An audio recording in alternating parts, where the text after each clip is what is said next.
அனைவருக்கும் வணக்கம். இன்னைக்கு நம்ம சேனல்ல பார்க்க போறது எபினேசர் டிஎன்பிஎஸ்சி அகாடமில சுபாஷ் சந்திர போஸை குறித்து தான் இன்னைக்கு நம்ம பார்க்க போறோம். அவருடைய பிறப்பு என்ன அப்படின்னு பார்த்தீங்கன்னா 1897. அவருடைய இறப்பு 1945.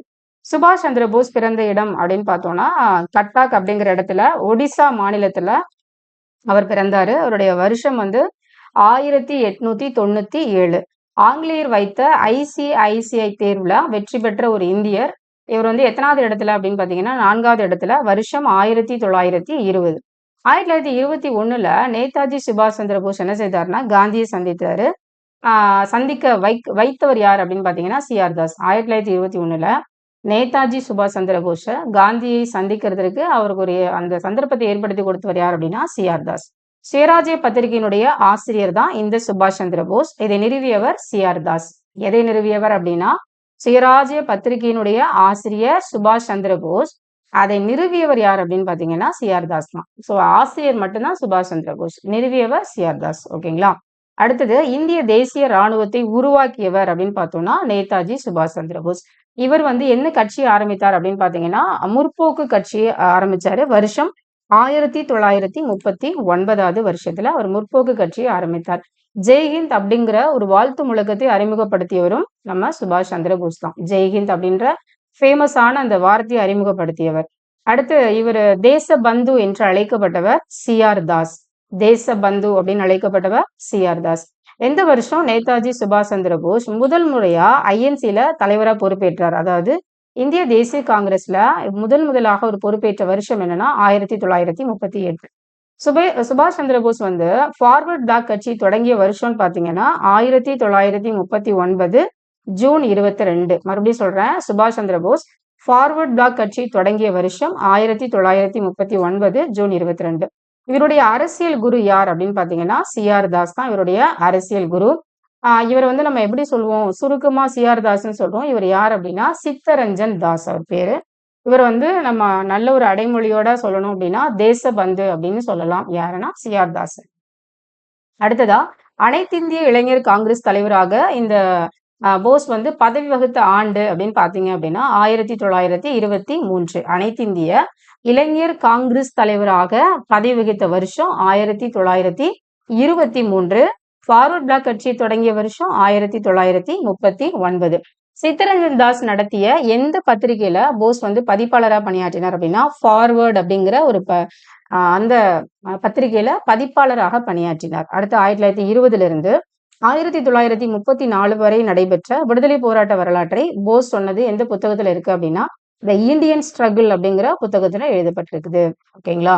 அடுத்து பாத்தீங்க அப்படின்னா 1939 நடைபெற்ற காங்கிரஸ் தலைவருக்கான தேர்தல்ல நேதாஜி எதிர்த்து காந்தியடிகளால் நிறுவப்பட்ட ஒரு வேட்பாளர் யார் அப்படின்னா பட்டாபி சீதாராமையா.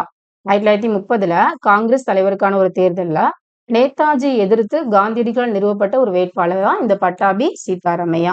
நேதாஜியினுடைய தலைமையில மதுரையில ஃபார்வர்ட் பிளாக் கட்சிக்கு ஆதரவா ஒரு மிகப்பெரிய கூட்டத்தை நடத்தியவர் முத்துராமலிங்க தேவர். நேதாஜியோட தலைமையில ஹெட்ல மதுரையில ஃபார்வர்ட் பிளாக் கட்சிக்கு ஆதரவா ஒரு மிகப்பெரிய கூட்டத்தை நடத்துறாரு. அவர் யார் அப்படின்னா முத்துராமலிங்க தேவர். இவர் வந்துட்டு காசு நோயால டிபினால இறந்து போறாரு. எந்த ஜெயில அப்படின்னு பாத்தீங்கன்னா சிறையில அப்படின்னு பாத்தீங்கன்னா மாண்டலே அப்படிங்கிற சிறையில வருஷம் 1925. சோ 1925 போஸ் வந்து காசு நோயால பாதிக்கப்பட்டார். வருஷம் 1925. சிறை வந்து மாண்டலே அப்படிங்கிற சிறையில. அடுத்து இந்த போஸ் வந்து பயின்ற கல்லூரியில இந்தியர்களை தரக்குறைவாக விமர்சித்த ஆங்கில பேராசிரியர் யார் அப்படின்னா ஊட்டன் அப்படிங்கிற ஆங்கில பேராசிரியர் தான். ரொம்ப இந்தியர்களை வந்து ரொம்ப தரக்குறைவா அவங்க வந்து விமர்சித்தாங்க. சோ அவர் யார் அப்படின்னா ஊட்டன். லண்டனில் நடைபெற்ற குடிமைப்பணி தேர்வுல இந்திய அளவுல 4ஆம் இடத்தை படிச்சார். சோ குடிமைப்பணி தேர்வு நம்ம ஏற்கனவே பார்த்தோம். ஐசிஐசிஐ தேர்வுல 4ஆம் இடத்தை அவர் படிச்சாரு. ஐ திங்க் வருஷம் 1920 நினைக்கிறேன். நம்ம ஃபர்ஸ்ட் ஸ்டார்டிங்லயே பார்த்தோம். வேல்ஸ் இளவரசனுடைய கல்கத்தாவுடைய வருகையை கடுமையாக எதிர்த்தவர் நம்ம போஸ் தான். அடுத்து 1930 ஐரோப்பிய பயணம் சென்று போஸ் சந்தித்த இத்தாலிய பிரதம அமைச்சர் யார் அப்படின்னா பெனிட்டோ முசோலினி. 1930 ஐரோப்பியாவுக்கு போறாரு. அங்க இத்தாலிய பிரதமரை சந்திக்கிறாரு. அவர் பெயர் வந்து பெனிட்டோ முசோலினி. நேதாஜி சுபாஷ் சந்திர போஸ் வந்து கோமா ரயில் நிலையம் காணப்படும் மாநிலம் அப்படின்றது நேதாஜி சுபாஷ் சந்திர போஸ் ரயில் நிலையம் காணப்படக்கூடிய மாநிலம் எது அப்படின்னா ஜார்க்கண்ட். அவருடைய பெயரை வந்து சிறப்பு செய்வதற்காக அவங்க வந்து என்ன பண்ணிருக்காங்கன்னா ரயில் நிலையத்திற்கு அவருடைய பெயர் வச்சிருக்காங்க.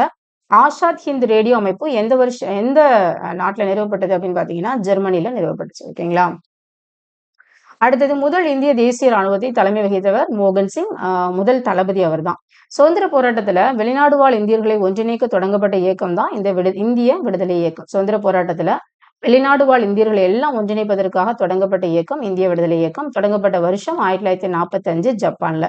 இந்த இந்திய விடுதலை கழகம் மற்றும் இந்திய தேசிய ராணுவம் மூளையாக செயல்பட்டவர் ராஜ் பிகாரி போஸ். ராஜ் பிகாரி போஸ் தான் மூளையாக செயல்பட்டவர்.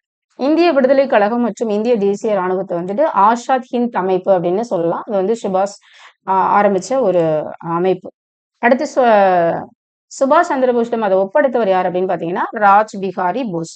ராஜ் பிகாரி போஸ். ஓகேங்களா? உங்களுக்கு நான் அது கீழே தனியாவே பாயிண்ட்ஸ் கொடுக்குறேன். சுபாஷ் சந்திர போஸிடம் ஒப்படைத்தவர் ராஜ் பிகாரி போஸ். ஓகே. அடுத்து இந்திய தேசிய ராணுவம் அமைக்கப்பட்ட வருஷம் பாத்தீங்கன்னா 1942 செப்டம்பர் 1 தான் இந்திய தேசிய ராணுவம் அமைக்கப்பட்டுச்சு. முதல் இந்தியாவிற்காக நமக்கு ஒரு ராணுவம் வேணும் அப்படின்னு நமக்கு தேவைப்பட்ட வருஷம் 1942 செப்டம்பர் 1 அது ஒரு அமைப்பாக இந்திய தேசிய ராணுவம் அப்படின்னு சொல்லி முதலாக கொண்டு வரப்பட்டது வருஷம் 1942 செப்டம்பர் 1. இந்திய தேசிய ராணுவத்துல முதலா ஸ்டார்டிங்ல கிட்டத்தட்ட 3000 வீரர்களை கொண்டு அது தொடங்கப்பட்டுச்சு. பெண்கள் படைப்பிரிவுடைய பெயர் வந்து யாருடைய பெயர்ல ஸ்டார்ட் பண்ணப்பட்டுச்சு அப்படின்னா ஜான்சி ராணியினுடைய பெயர்ல ஸ்டார்ட் பண்ணப்பட்டுச்சு. பெண்கள் படைப்பிரிவினுடைய தளபதி வந்து லக்ஷ்மி சுவாமிநாதன். இவங்க யார் அப்படின்னா தமிழகத்தை சேர்ந்தவர்கள் தான் இந்த லக்ஷ்மி சுவாமிநாதன். இந்திய தேசிய ராணுவத்திற்கு தமிழகத்திலிருந்து முத்துராமலிங்க தேவர் நிறைய பேர் அனுப்பியிருக்கிறாரு. நீங்க ராணுவத்துக்கு போங்க அப்படின்னு சொல்லி நிறைய பேர் அனுப்பியிருக்கிறாரு. இந்திய தேசிய ராணுவத்துல காணப்பட்ட ஆண்கள் படைப்பிரிவினுடைய பெயர்கள் என்னென்ன அப்படின்னு பாத்தீங்கன்னா காந்தி படைப்பிரிவு, நேரு படைப்பிரிவு, அபுல் கலாம் ஆசாத் படைப்பிரிவு அண்ட் போஸ் படைப்பிரிவு. ஓகேங்களா? அடுத்தது இந்த நேதாஜி சுபாஷ் சந்திர போஸ் சர்வதேச விமான நிலையம் காணப்படும் இடம் எந்த மாநிலம் அப்படின்னு பாத்தீங்கன்னா கல்கத்தா. நேதாஜி சுபாஷ் சந்திர போஸ் சர்வதேச விமான நிலையம் காணப்படும் மாநிலம் கல்கத்தா. காந்தி வந்து தேச தந்தை அப்படின்னு முதலா அழைத்தவர் யார் அப்படின்னா இந்த சுபாஷ் சந்திர போஸ் தான். இந்திய தேசிய ராணுவ வீரர்கள் எந்த இடத்துல முதலாக மூவர்ண கொடி ஏற்றினாங்க அப்படின்னு பாத்தீங்கன்னா மணிப்பூர்ல ஏற்றினாங்க. இந்திய தேசிய ராணுவ வீரர்கள் எந்த இடத்துல அவங்க மூவர்ண கொடி ஏற்றினாங்க அப்படின்னா மணிப்பூர். அந்தமான் நிக்கோபாரினுடைய கவர்னர் ஜெனரலாக நியமிக்கப்பட்டவர் ஏடி லோகநாதன். அந்தமான் நிக்கோபாரினுடைய கவர்னர் ஜெனரலாக நியமிக்கப்பட்டவர் ஏடி லோகநாதன். அடுத்து இந்திய தேசிய ராணுவத்தினுடைய தாரக மந்திரம் என்ன அப்படின்னு பாத்தீங்கன்னா unity agreement and sacrifice. Unity agreement and sacrifice. So Delhi Chalo அப்படின்னா டெல்லி நோக்கி செல் அப்படின்னு சொல்லிட்டு ஒரு வீர முழக்கங்களை அந்த முழக்கத்திற்கு சொந்தக்காரர் ஜெய்ஹிந்த் அப்படிங்கிற முழக்கத்துக்கு சொந்தக்காரர் யார் அப்படின்னா சுபாஷ் சந்திர போஸ் தான். 1944 பர்மாவிலிருந்து போஸ் வந்து முன்வைத்த முழக்கம் தான் இந்த வார்த்தைகள் நான் சொல்றேன் பாருங்களேன். கொஞ்சம் ரத்தம் தாருங்கள், நிறைய விடுதலை தருகிறேன் அப்படிங்கிற இந்த வார்த்தைய பர்மாவிலிருந்து 1944 போஸ் வந்து முன்வைக்கிறார். இன்குலாப் ஜிந்தாபாத் அப்படிங்கிற வீர முழக்கத்தை முன்வைத்தவர் யார் அப்படின்னா மௌலானா ஹர்ஷத் மோகானி. இவர் வந்து ஒரு உருது கவிஞர் மற்றும் ஒரு விடுதலை போராட்ட வீரர். இவர் வந்து அலிகார் கல்லூரியில பயின்றவர். இவர் என்ன செஞ்சார் அப்படின்னா அலிகார் கல்லூரியில் பயின்றவர். ஓகேங்களா? இன்குலாப் ஜிந்தாபாத் அப்படிங்கிற வீர முழக்கத்தை முன்வைத்தவர் மௌலானா ஹர்ஷத் மோகானி. மௌலானா ஹர்ஷத் மோகானி. இன்குலாப் ஜிந்தாபாத் அப்படிங்கிற அந்த வீர முழக்கம் மக்களிடையே பிரபலமாகறதுக்கு அவங்க யாரெல்லாம் உதவி செய்தா அப்படின்னு கேட்டீங்கன்னா பகத்சிங் அண்ட் சுபாஷ் சந்திர போஸ். ஜெர்மனில ஆஷாத் ஹிந்த் ரேடியோவை நிர்வகித்தவர் ஏசியன் நம்பியார். ஆஷாத் ஹிந்த் ரேடியோவை அவங்க நிறுவனாங்க. சுபாஷ் சந்திர போஸ் வீட்டு காவல்ல இருந்து 1941 ஆப்கானுக்கு தப்பி போறாரு. போஸினுடைய மனைவி எம்எல் ஷெங்கில். அவங்க ஆஸ்திரியா நாட்டை சேர்ந்தவர்கள். ஓகேங்களா? சோ இவர் வீட்டு காவல்ல இருந்து 1941 ஆப்கானுக்கு தப்பி போறாரு. சுபாஷ் சந்திர போஸினுடைய த இந்தியன் ஸ்ட்ரகிள் அப்படிங்கிற புத்தகம் முதலாக வெளியிடப்பட்டது லண்டன். முதலாக வெளியிடப்பட்டவர் இது என்ன அப்படின்னு பாத்தீங்கன்னா லண்டன். கல்கத்தாவினுடைய மேயராக போஸ் பதவி வகித்த ஆண்டு 1930 இருந்து 31. ஒரு வருஷம் அவங்க மேயரா பதவி வகித்திருக்கிறாங்க.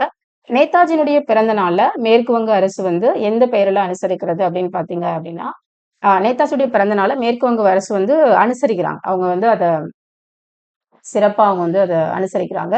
தேஷ் நாயக் திவாஸ் தேஷ் பந்து, தேசத்தின் நண்பன் அப்படின்னு அறியப்படக்கூடிய ஒரு சுதந்திர போராட்ட வீரர் சித்தரஞ்சன் தாஸ். ஓகேங்களா? ஸோ இதுவரையிலும் நம்ம சுபாஷ் சந்திர போஸை குறித்து முக்கியமான பாயிண்ட்ஸை பார்த்துருக்கோம். ஸோ அவரை குறித்து ஆல்மோஸ்ட் முக்கியமான exam point of view points எல்லாம் பார்த்துருக்கோம். ஸோ நீங்க தொடர்ந்து சுபாஷ் சந்திர போஸை குறித்து மேலும் நீங்க பார்க்கணும் அப்படின்னா நீங்க எக்ஸ்ட்ரா நீங்க ப்ரிப்பேர் பண்ணுங்க. Thank you so much for வாட்சிங். உங்க நண்பர்களுக்கும் ஷேர் பண்ணுங்க.